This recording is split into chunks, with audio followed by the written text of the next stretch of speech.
The message came on a Tuesday. All across Earth, screens flickered with the same warning. The voice spoke in a flat, mechanical tone that sent chills down the spines of everyone who heard it. We are the Vex. Your planets have been marked for conquest. Resistance is futile. We have never known defeat. Colonel Jack Stone stood in the Pentagon's Central Command Room, his weathered face illuminated by the glow of emergency screens. At 52, he had seen more battles than most, but nothing like this. "How many ships?" he asked. A young officer looked up from her station. "Over 200, sir, each one bigger than anything we've ever built." Jack nodded slowly. He had feared this day would come. For years, astronomers had picked up distress signals from distant star systems, final warnings from civilizations wiped from existence. "Get me the president," he said. Dr. Lisa Wells rushed through the corridors of NASA's research facility, clutching a tablet filled with data. Her team had been analyzing the alien transmissions for days. What they found terrified her. They'd conquered 17 known civilizations, she explained to the Emergency Scientific Council. Each more advanced than us. None lasted more than a month. The room fell silent. Lisa brushed a strand of hair from her face and continued. "The Vex appear to be cybernetically enhanced beings. Their technology is, well, it makes ours look like stone tools compared to modern machinery." "Then what hope do we have?" someone asked. Lisa had no answer. Tom Reed wasn't a soldier anymore. After 10 years in Special Forces, he had settled into a quiet life running a small farm in rural Ohio. When the news broke about the alien fleet, his neighbors came to him for answers he didn't have. "What should we do, Tom?" asked Bill, the local mechanic. Tom looked at the crowd gathered on his porch. Regular people, not soldiers, not heroes, just folks scared out of their minds. "We prepare," he said simply, "and we don't give up without a fight." The Vex ships entered Earth's orbit 7 days after their message. They were massive black structures shaped like arrowheads, each one stretching over 2 miles from end to end. Humanity's United Space Force launched everything they had: experimental fighter craft, orbital defense platforms, and nuclear missiles. The weapons barely scratched the alien vessels. In his command center, Colonel Jack watched the one-sided battle with grim determination. "Our Lambda squadron is completely destroyed, sir," reported his communications officer. "Orbital defenses in Asia and Europe are gone." Jack slammed his fist on the table. "What about the experimental EMP weapons?" "Ineffective. Their shields absorb the electromagnetic pulse somehow." Earth's first line of defense had fallen in less than 3 hours. Dr. Lisa Wells and her team worked frantically to understand their enemy. They collected data from the failed attacks, analyzing every scrap of information about Vex technology. "Look at this energy signature," Lisa said, pointing to readings on her screen. "Their shields operate on principles we've only theorized about. They're bending space-time itself." Her colleague, Dr. Martin, shook his head in disbelief. "How can we fight that?" Lisa stared at the data, her mind racing. "Everything has a weakness. We just need to find it." The Vex landed on the 7th day. Their dropships descended on major cities across the globe: New York, London, Beijing, Moscow, Rio de Janeiro. Each one carried hundreds of Vex soldiers. Tom Reed saw the alien craft land in Columbus, Ohio, 40 miles from his farm. He didn't wait for official orders. Within hours, he had organized his neighbors into a makeshift militia. "They'll push outward from the cities," he explained, drawing a crude map in the dirt. "We need to watch for scouts, gather intelligence, and stay hidden." One of the younger men spoke up. "Shouldn't we just run? Hide in the mountains?" Tom shook his head. "There's nowhere to run. This is our home. We fight here." The Vex soldiers stood 7 feet tall. They wore black armor that seemed to absorb light, with glowing blue lines tracing their joints. Their helmets had no visible eye holes, just a smooth reflective surface. They marched through human cities with mechanical precision, their weapons cutting down anyone who resisted. Military bases fell. Government buildings were captured. The aliens established command centers in every major city within days. Grand Admiral Krell, Supreme Commander of the Vex Invasion Force, surveyed Manhattan from the top of what had been the Empire State Building. His red armor distinguished him from the regular troops. Unlike them, his helmet revealed part of his face, gray skin pulled tight over a skull-like structure, with glowing blue eyes. "Status report," he demanded. His second-in-command responded immediately. "Resistance is scattered and disorganized, as expected.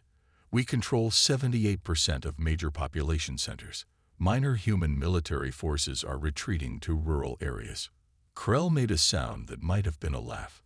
As all inferior species do, they run and hide, then slowly starve until they surrender. He turned away from the window. "How many cycles until complete pacification?" "Based on previous conquests of similar worlds, we estimate complete surrender within 14 cycles."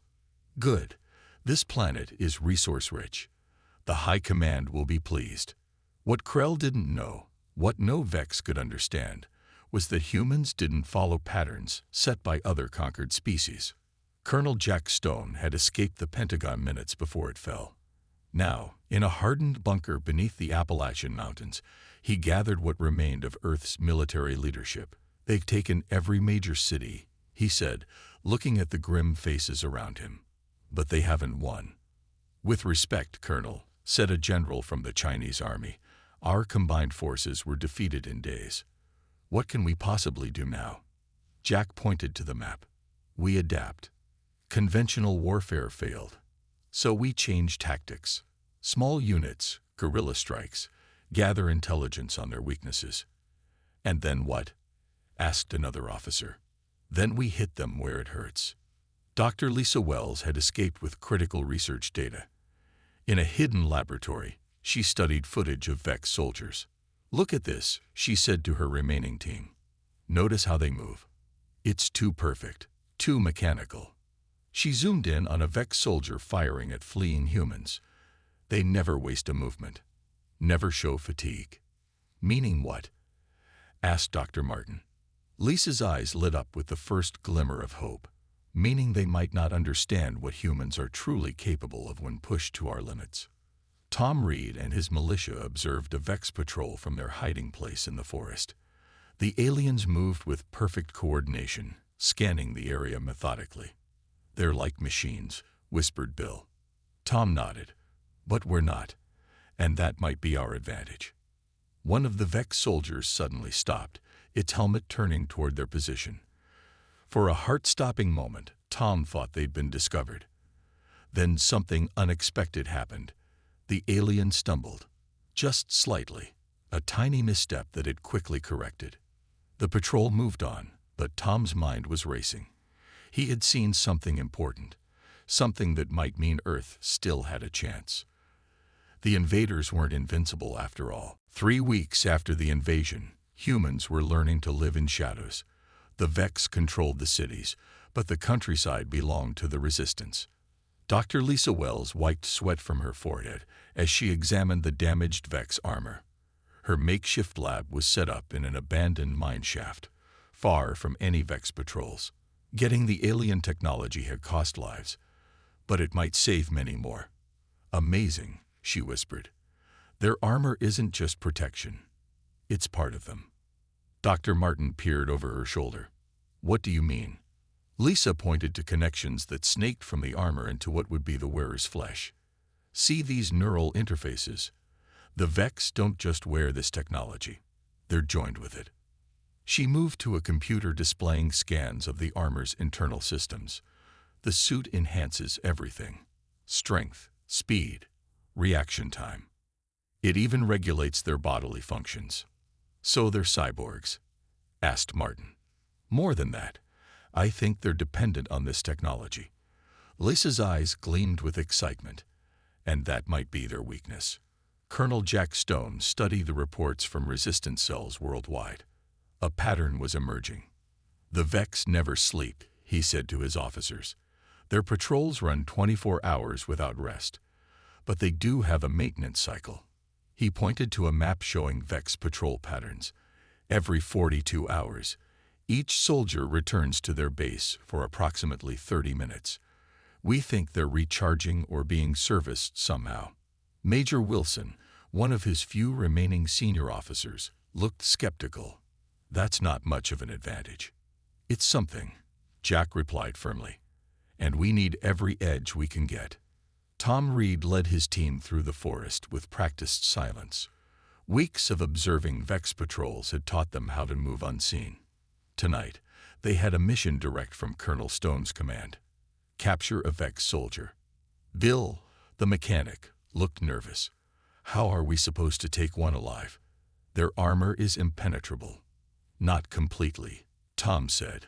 Remember what we saw. That stumble. There's something about the forests that affects them.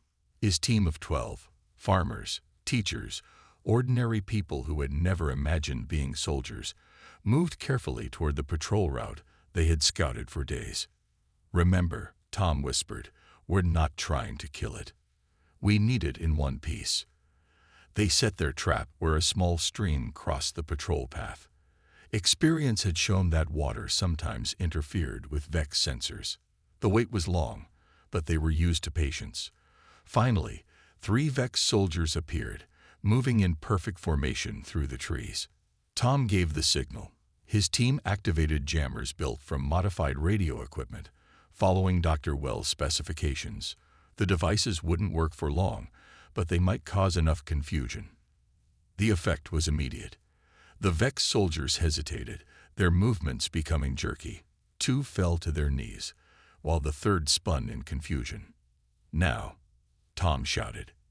His team descended, throwing the weighted nets they had prepared. 2 Vex broke free with their enhanced strength, but the third remained tangled long enough for Tom's people to attach the electromagnetic clamps to its armor joints. The Vex soldier collapsed, its systems overloaded. Quick, Tom ordered. Get it to the truck before the others recover. They had their prize, and maybe humanity's first real hope. Grand Admiral Krell was not accustomed to failure. In 17 planetary conquests, he had never lost so much as a skirmish. Yet reports of human resistance grew daily. Explain, he demanded of his tactical officer. The humans are not following expected surrender patterns, the officer reported. They scatter instead of consolidating. They attack in small groups rather than organizing armies we can eliminate. And our casualties? Minimal, but increasing. 43 soldiers lost in the last cycle. 76 requiring major repairs. Krell's blue eyes narrowed. That should not be possible. Their weapons are primitive. They are adapting, using our technology against us, and they seem able to function in conditions our soldiers struggle with. What conditions? Dense forests, extreme weather, darkness. The humans need no enhancements to operate in these environments. Krell stood, his imposing frame casting a long shadow. They are animals. Clever animals, but nothing more. Increase patrols in rural areas. Burn the forests if necessary. As you command. But doubt had entered Krell's mind for the first time in his long career of conquest.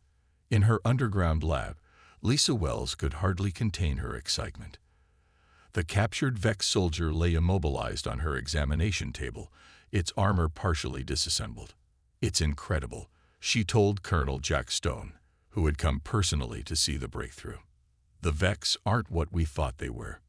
Jack looked at the alien.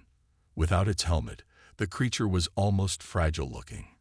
Gray skin stretched over a narrow skull, with atrophied muscles and oversized eyes.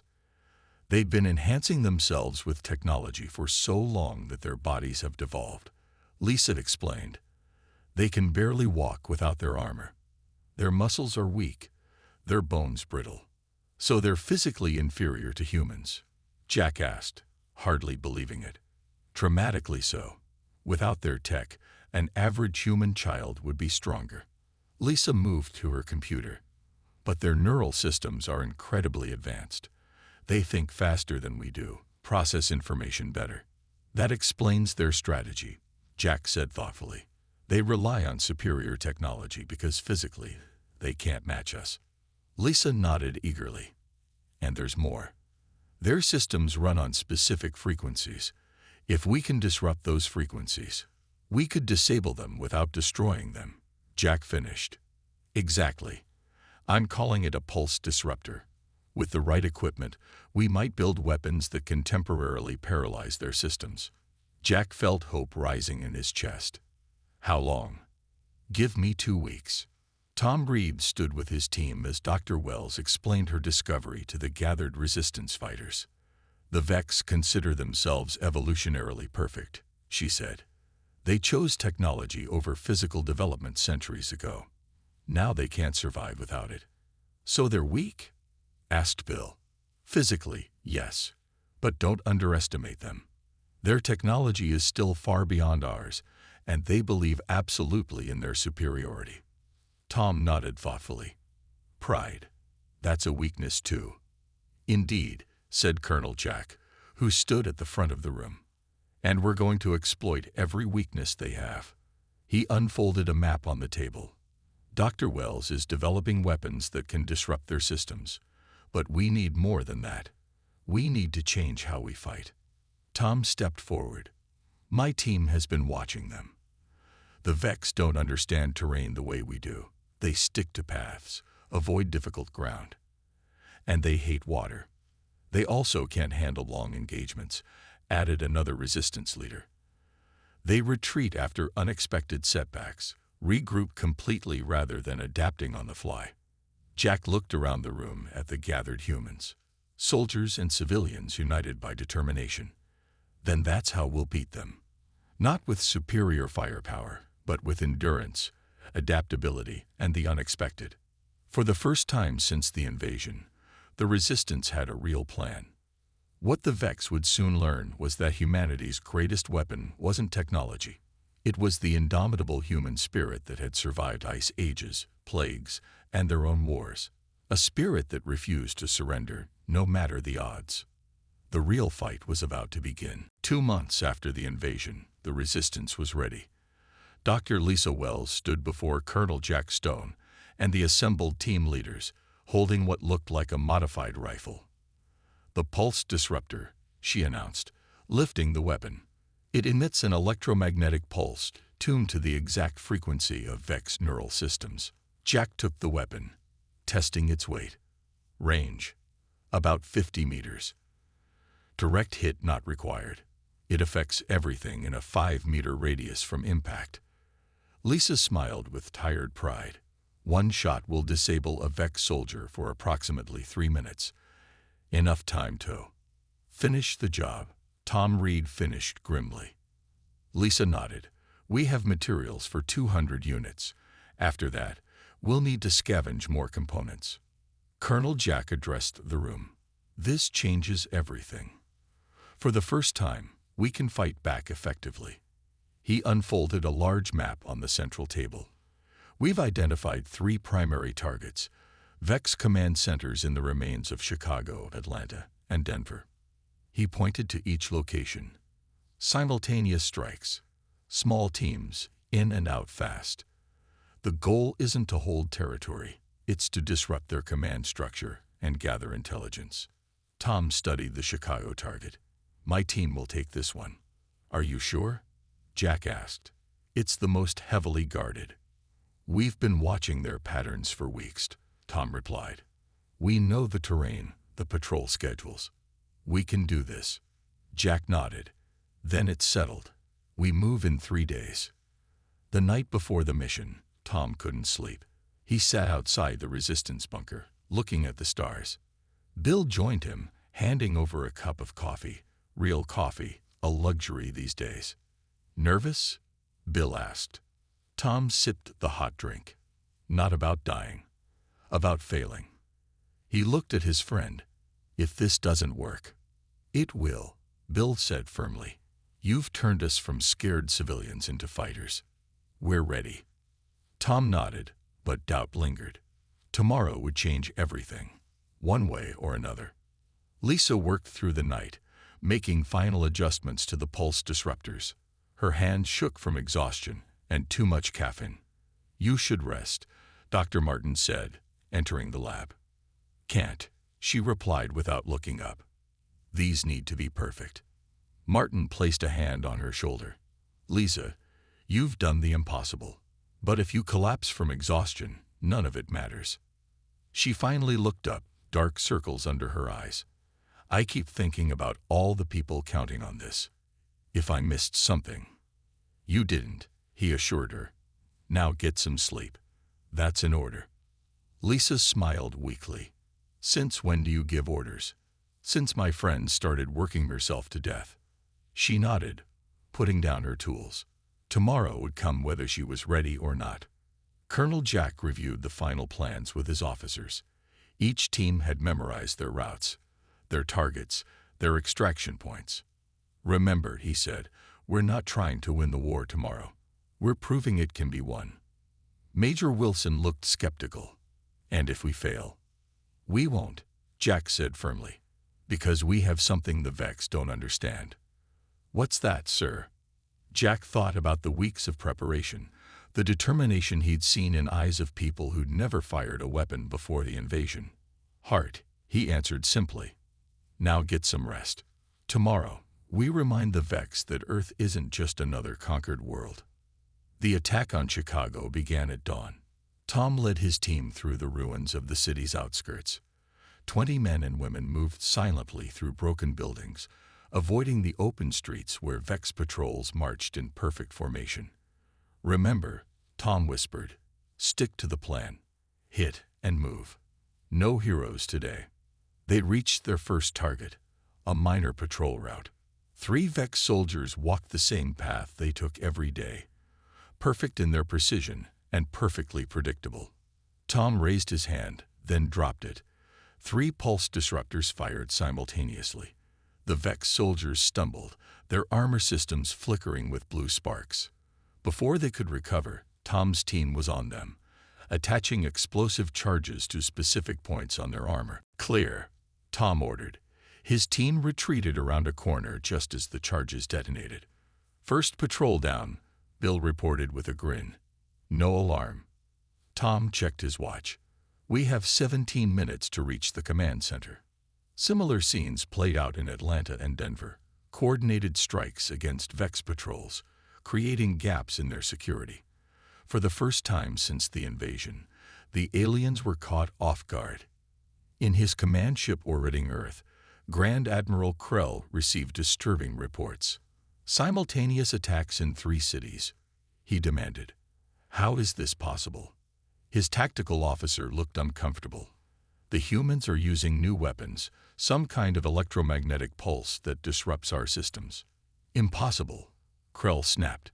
"Their technology is primitive." "They've adapted, sir, using components from our damaged units against us." Krell's blue eyes narrowed dangerously. "Send the Immortal Guard units to all attack sites. Crush this rebellion now."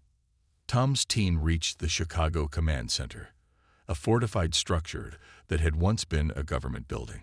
The outer defenses had been breached thanks to the pulse disruptors, but time was running short. 5 minutes until their systems reset. Lisa's voice came through their communications. She was coordinating from the mobile command post 10 miles away. Tom led his team inside. They encountered 4 more Vex guards, dispatching them quickly with practiced efficiency. "Control room ahead," Tom said, checking the building plans they'd memorized. "Bill, get ready to download everything you can." Bill nodded, clutching the specialized device Lisa had built to hack Vex systems. They burst into the control room to find 3 Vex officers. Unlike the soldiers, these wore red-trimmed armor. One raised a weapon, but Tom was faster. His pulse disruptor hit the alien square in the chest. The other 2 fell to similar shots from his team. "Clear, Bill. Now." Bill rushed to the central console, attaching Lisa's device. "Downloading. 2 minutes." Tom posted guards at each entrance. "Watch for reinforcements. They'll have alerted their command ship by now." The seconds ticked by agonizingly slow. 60%, Bill reported. "These files are huge." An alarm suddenly blared through the building. Red lights flashed along the walls and ceiling. "Company coming," one of Tom's team shouted from the doorway. "Lots of them." Tom made a quick decision. "Bill, how much longer?" 90 seconds for a full download." "We don't have 90 seconds." Tom took a deep breath. "Get what you can in 30, then we're gone." The sounds of fighting erupted from the corridor. Pulse disruptors fired, followed by the distinctive whine of Vex weapons. "Time's up," Tom shouted as Bill yanked the device free. "Got about half," Bill reported. "It'll have to do." Everyone out through the back exit. Tom's team retreated, fighting their way out of the building. 2 of his people fell to Vex weapons, but the rest made it to their vehicles hidden in an underground parking garage. As they sped away, Tom looked back to see black-armored Vex soldiers swarming the command center. These moved differently than the regular troops, faster, more aggressive. "The Immortal Guard," he muttered. They brought out their elite units. Despite the losses, Tom allowed himself a small smile. The Vex were responding exactly as Colonel Jack had predicted. They were rattled. For the first time, the Invincible invaders knew fear. When the 3 teams regrouped at the Resistance headquarters, the mood was cautiously triumphant. 7 fighters had been lost across all operations, but the missions were successful. Colonel Jack reviewed the intel they'd gathered. "This is better than we hoped. We have patrol schedules, communication protocols, even partial schematics of their ships." Lisa was already analyzing the technical data. "There's something big here," she announced excitedly. "Their main command ship has a central neural network that connects all Vex forces on Earth. If we could disrupt it, we could paralyze their entire invasion force." Jack finished. Tom looked at the schematics on Lisa's screen.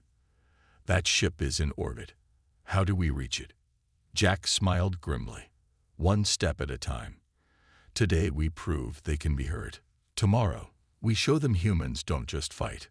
We win." The first real blow had been struck against the Vex. The Invincible invaders had tasted defeat, and it was only the beginning. News of the successful attacks spread through human resistance cells worldwide. For the first time since the invasion, people dared to hope. Colonel Jack Stone stood before the largest gathering of resistance fighters yet assembled. 300 men and women filled the abandoned mine that served as their headquarters, their faces showing a mix of hope and determination. "The Vex are changing their tactics," Jack announced. "They've deployed their elite units, the Immortal Guard, to all major cities." He displayed captured images of the new threat. Taller than regular Vex soldiers, with black armor trimmed in gold. Their movements were faster, their weapons more powerful. "These units have never been defeated in combat," Jack continued. "The Vex use them only when they face serious resistance."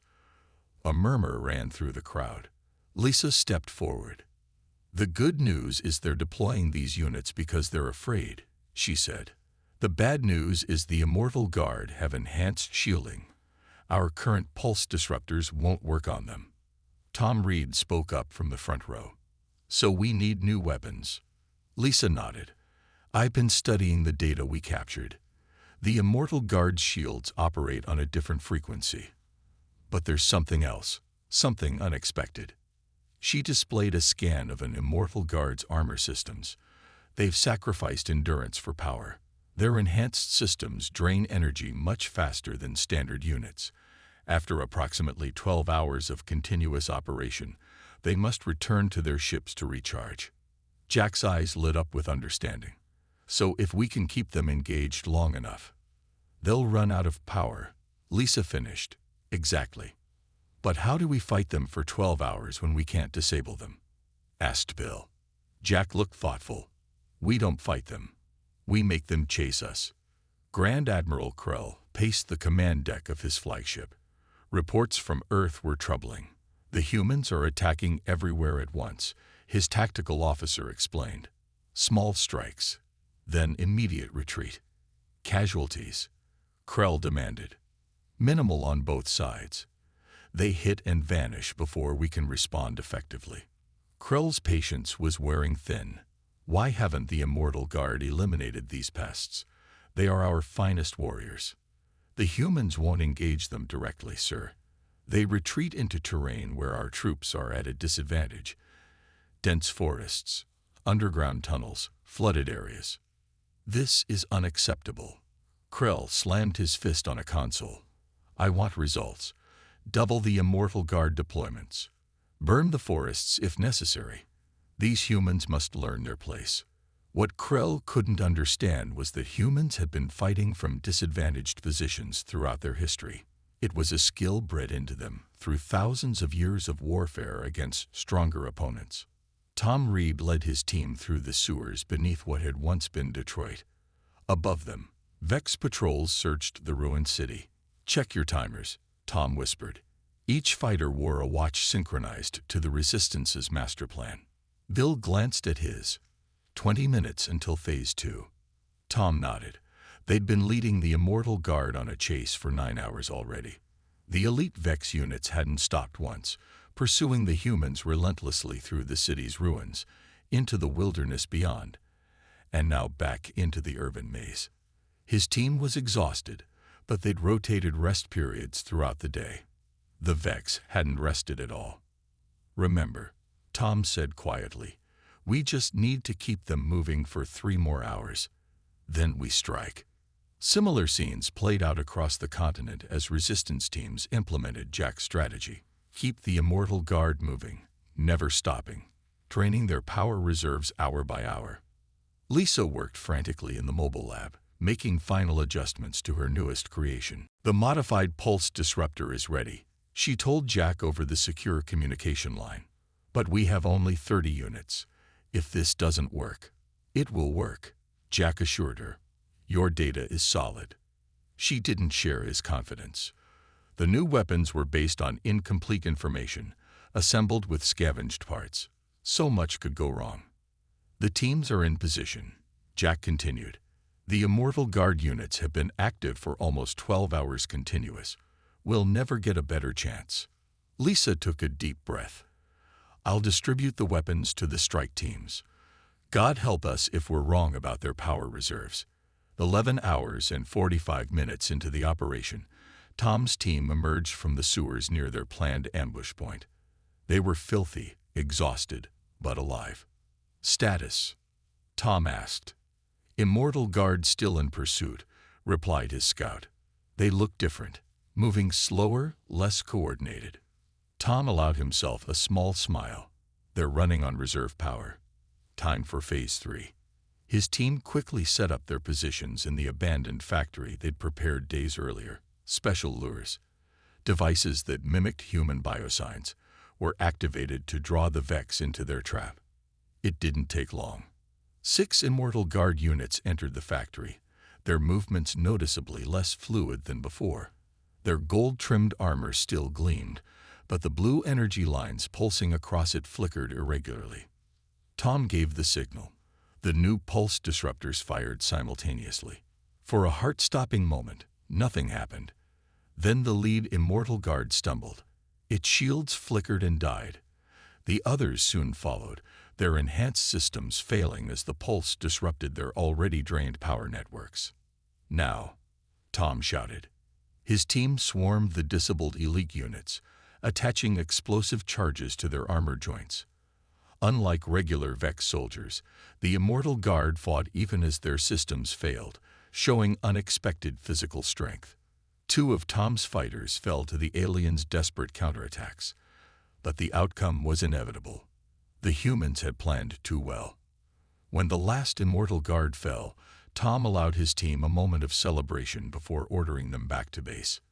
We did it, Bill said, grinning despite his exhaustion. Tom nodded grimly. One battle. The war's far from over. Across North America, similar scenes played out as resistance teams sprang their traps on the energy-depleted Immortal Guard. Not all succeeded. There were heavy losses. But by dawn, over 70% of the elite Vex units on Earth had been destroyed. Colonel Jack Stone studied the reports with growing optimism. This changes everything. The Vex just lost their best troops. Lissa looked up from her analysis of a captured Immortal Guard helmet. There's more. Look at this data they were transmitting to the command ship. Jack examined the information. These are deployment orders for their remaining forces. They're consolidating, retreating to defensive positions. Lissa agreed. They're no longer trying to expand their control. For the first time since the invasion, humans had forced the Vex to give up territory. Major Wilson entered the command center with more news. Sir, we're getting reports from around the world. Resistance cells in Europe, Asia, South America. They're all reporting successful operations against Vex forces. Jack turned to his officers. This is our moment. The Vex are off balance, confused by tactics they've never encountered before. Now we take the fight to them. The command ship. Lissa asked. Jack nodded. Everything we've learned points to that ship as their weakness. Cut off the head and the body falls. But it's in orbit, Wilson objected. How do we reach it? Jack smiled. We make them come to us. The next phase would be the most dangerous yet, a direct challenge to Grand Admiral Krell himself.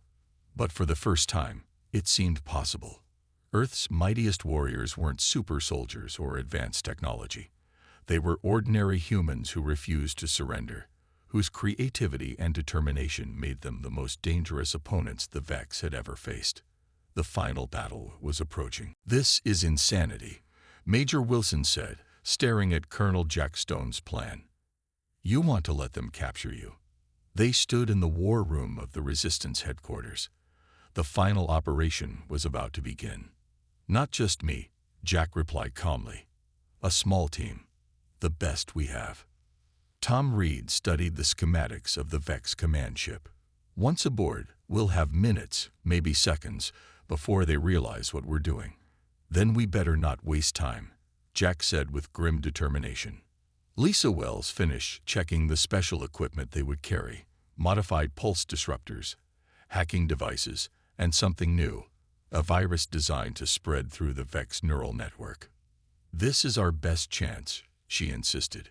Their entire command structure runs through that ship. Disrupt it, and their forces on Earth will be paralyzed. Jack addressed the gathered team. I won't lie to you. This mission is likely one way. Anyone who wants to back out, now's the time. No one moved. Then let's go make history. Grand Admiral Krell was furious. In weeks of combat, the humans had destroyed over half his forces. Never in his long career had he faced such humiliation. The High Command demands answers. His communications officer reported. They're considering your replacement. Krell's blue eyes burned with rage. Tell them I will crush this rebellion personally. I want prisoners, human resistance leaders. I will make examples of them. We've received a transmission, another officer interrupted, from Colonel Jack Stone. Krell's attention snapped to the main screen. Show me. Jack Stone's face appeared. Admiral Krell, I propose a meeting. Just you and me. Let's end this without further bloodshed. Krell laughed coldly. The primitive thinks he can negotiate. Where does he suggest this meeting take place? He's offering to surrender himself and his top lieutenants. They'll come to any location you designate. Krell considered this. Taking the human leaders captive would satisfy the High Command. He could execute them publicly, breaking the Resistance's spirit. Accept, he ordered. But I want them brought directly to me. Here, on the command ship. His tactical officer looked concerned. Sir, is that wise? These humans have proven unpredictable. They will be thoroughly searched and restrained. Krell snapped. I want to look in their eyes when they realize their species is doomed. Pride, the fatal flaw that had brought down countless commanders throughout history, was about to claim another victim. Tom, Jack, Lissa, and 3 other fighters were taken by Vex transport to the command ship. They wore simple clothes and appeared unarmed. In reality, their bodies concealed components that would be assembled once aboard. They'll search us, Lissa had explained during planning. But their scanners are calibrated for weapons and explosives. These components will register as harmless. The transport docked with a massive Vex command ship. Heavily armed guards escorted the humans through gleaming corridors to the ship's central command deck. Grand Admiral Krell awaited them, his imposing figure framed by the stars visible through a massive viewport. Earth hung below, partially obscured by clouds. "The great human resistance," Krell said mockingly. "How disappointing to find you so ordinary." Colonel Jack stepped forward. "We're full of surprises." Krell circled the humans, studying them. "Your species has caused me considerable trouble. I'm curious, what made you think you could defeat us? Our technology is centuries beyond yours." "Technology isn't everything," Tom replied. Krell laughed.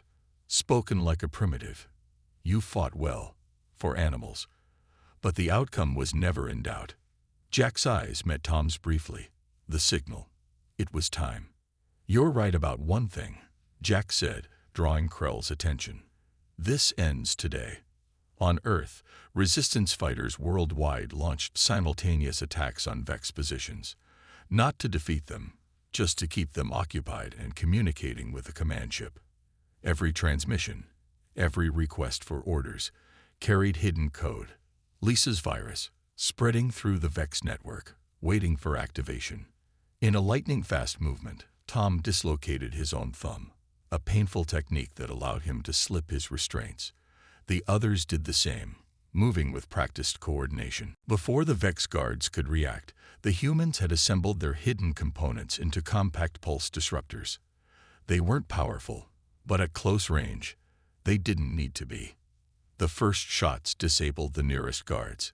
Krell roared in anger, his personal shields activating as he drew his weapon.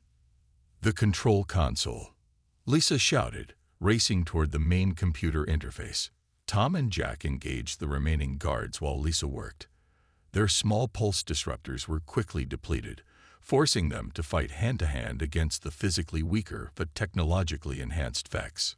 Krell fired at Lisa, but Jack threw himself in the path of the energy bolt. It struck his shoulder, sending him spinning to the floor. "Jack!" Tom shouted, but couldn't reach him through the melee. Lisa connected her device to the Vex console, her fingers flying across the interface. Almost there.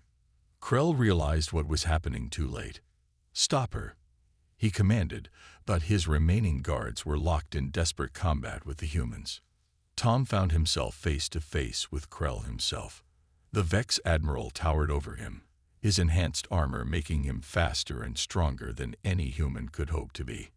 "You will die knowing you failed," Krell snarled, raising his weapon. Tom smiled through bloodied lips. "That's the difference between us. We're not afraid to die for what we believe in." At that moment, Lisa shouted in triumph, "It's done. Virus uploading." Krell turned toward her, distracted for just a second, all the opening Tom needed. He launched himself at the alien commander, his body colliding with Krell's in a tackle that sent them both crashing into a control panel. Throughout the ship, lights flickered as Lisa's virus spread through the command systems. On screens throughout the command deck, warning messages flashed. "What have you done?" Krell demanded, throwing Tom aside with enhanced strength. Lisa stood tall beside the console. "We've given your neural network a human virus. Chaos. Your systems can't handle unpredictability, can't process illogical commands." Around them, Vex soldiers began to move erratically as conflicting orders flooded their neural implants. Jack struggled to his feet, wounded but alive. "Your entire invasion force is receiving random, contradictory commands. Some to attack, some to retreat, some to power down." Tom rejoined his friends as the remaining Vex guards collapsed, their systems overwhelmed. Only Krell remained functional, his advanced systems temporarily resisting the virus. "This is impossible," he growled. "You are primitives." "We're humans," Tom corrected. "And we don't give up." Krell raised his weapon for one final attack, but the virus finally reached his systems. His armor locked up, immobilizing him completely. The humans secured the command deck, treating their wounded and taking control of the ship's communications. "All Vex forces on Earth are in disarray," Lisa reported, monitoring the situation through the ship's systems. Some units have completely shut down. Others are fighting each other. Jack nodded, his shoulder bandage. Send the message. Tom activated the ship-wide transmission system. His voice echoed through the vessel, and to all Vex units on Earth. Your command structure has fallen. Your forces are defeated. This is humanity's only offer. Leave our planet and never return. 1 week later, the remaining Vex ships lifted off from Earth. Their once mighty invasion force was reduced to less than a third of its original strength, their command structure in shambles. From the bridge of the captured command ship, Jack, Tom, and Lisa watched them go. Will they come back? Lisa wondered. Jack shook his head. Not them. Not after this. Tom looked down at Earth, beautiful and blue below them. What do we do with their technology? Learn from it, Jack said. But remember what really won this war. The three friends stood in silence, thinking of all who had sacrificed to reach this moment. The Vex had come with overwhelming technological superiority, thinking victory was inevitable. They had never understood that humanity's greatest strength wasn't in weapons or machinery. It was in the human spirit, the indomitable will to fight for home and freedom, the creativity that turned weakness into strength, the courage to face impossible odds without surrendering. They had thought themselves invincible until they met Earth's mightiest warriors. Not super soldiers, not advanced technology, just humans standing together.